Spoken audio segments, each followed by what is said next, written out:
అనిపిస్తుంది.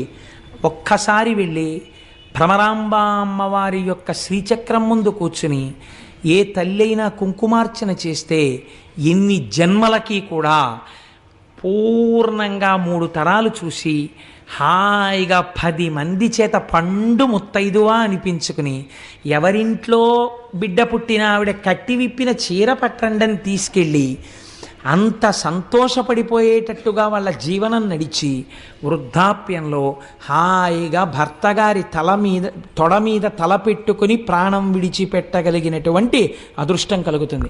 దీనికి నేను మీకు ఒక ఉదాహరణ చెప్తాను.